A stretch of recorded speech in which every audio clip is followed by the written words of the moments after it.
اس کو جس بھی عنوان سے آپ پہچانیں. ابھی میں نومنکلیچر پہ بحث نہیں کر رہا کہ اس کو کیا کہیں گے، لیکن اس کو جس بھی نام سے آپ جانیں اور پہچانیں. میرے نزدیک وہ ایک ڈیوائن انسٹیٹیوشن ہے، الہی منصب ہے.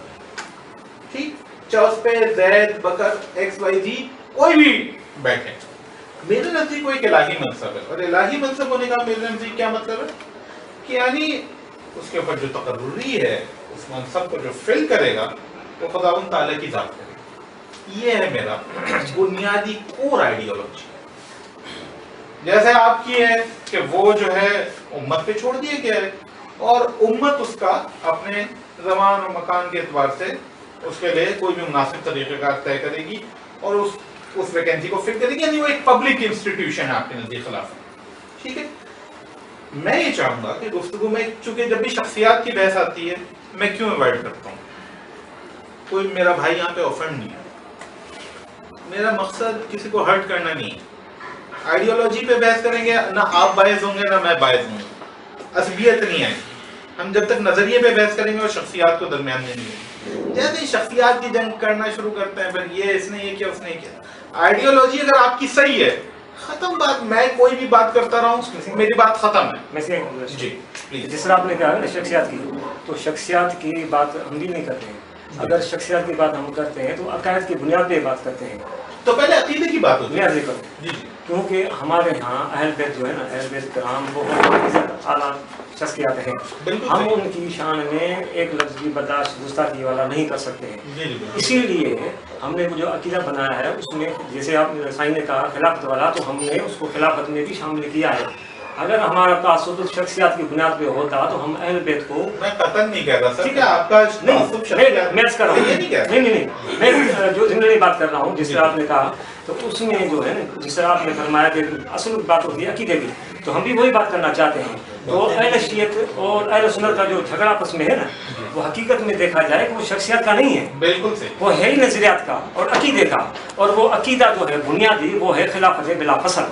اگر آپ اجازت دیں نو سر، یہی اکثر بحث یہ ہوتی ہے، یہ جو آپ کہہ رہے ہیں، تو میں یہ غلط فہمی دور کرنا ہے. جی ہاں، اور یہ کمیونیکیشن نہ ہونے کی وجہ سے مسائل پیدا ہوتے ہیں. جی ہاں، آپ یہ سمجھتے ہیں، یہ پرسیپشن ہے کہ ہم یہ کہتے ہیں کہ حضرت علی کو مسلمانوں کو پہلا خلیفہ بنانا چاہیے. ہم یہ نہیں کہتے. نہیں، آپ یہ سمجھتے ہیں کہ ہم یہ کہتے ہیں کہ حضرت علی کو پہلے نمبر پہ ہونا چاہیے. وہ اس لیے کہتے ہیں عقائد کی بنیاد پہ. جی، میں یہ ایکسپلین کرنا چاہتا ہوں. جی ہاں، جی، نو سر، جی نو، یہ مسئلہ نہیں ہے کہ پہلے اور دوسرے کا مسئلہ ہے. ہمارے نزدیک خلافت ڈیوائن ہے. جب ہم کہہ رہے ہیں الہی منصب ہے، جی ہاں، تو ہمارے نزدیک اللہ تقرر کرے گا، اللہ جس کا بھی کرے گا. جی صحیح ہے، ٹھیک ہے. ارے کوئی بھی شخصیات ہو، وہ کوئی بھی ہو، اللہ کرے گا. یہ صحیح.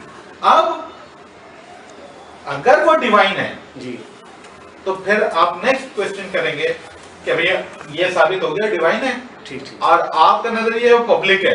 جی، بات ختم ہو جائے گی. اگر پبلک ثابت ہوگی تو ہماری بات ختم ہو جائے گی. پلیز، اب آپ کیسے گفتگو شروع کرنا چاہیں گے؟ خلافت سے آغاز کرنا چاہیں گے، خلفائے ثلاثہ کی آئیڈیالوجی کو کیسے ڈسکس کریں گے، آپ گفتگو کریں گے. یعنی میں یہ چاہوں گا کہ ہم آپ کے سامنے آڈینس ہیں، اور آپ ہمیں اپنا جو نظریہ خلافت ہے وہ دلیل کے ساتھ ہمیں سمجھا دیں. سب سے پہلی بات یہ ہے کہ جس طرح موضوع خلافت طے ہوا ہے، ٹھیک ہے، اور آپ نے بھی یہ کہا کہ شخصیات کی بحث نہیں ہوگی. انشاءاللہ آپ نے یہ کہا بحث ہے آئیڈیالوجی ہے. جی، وہی بتا رہا ہوں میں.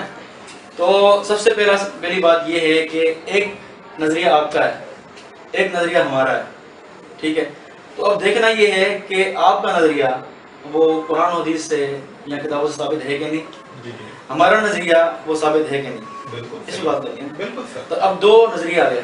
تو اس کے وجہ سے، اس بات کی وجہ سے کہ صرف میں ہی بنوں اور سوال مجھ سے ہی ہوں، آپ بھی سر، میں بات پوری کر لوں تاکہ پھر تو ہم دونوں کے نظریات الگ الگ ہیں. تو ایسا کرتے ہیں نا، ابھی 2 گھنٹے کا ٹائم رکھتے ہیں مثال بات، ٹھیک ہے. تو 1 گھنٹے میں آپ کی جو نظریہ ہے اس پہ ہم بات کریں گے. 1 گھنٹہ پورا ہو گیا، جو سوالات ہمارے ہوں گے وہ سوالات کریں گے ہم آپ سے، ٹھیک ہے. اس کے بعد جب 1 گھنٹہ پورا ہو گیا، اس کے بعد دوسرا گھنٹہ آپ مجھ سے پوچھے گا.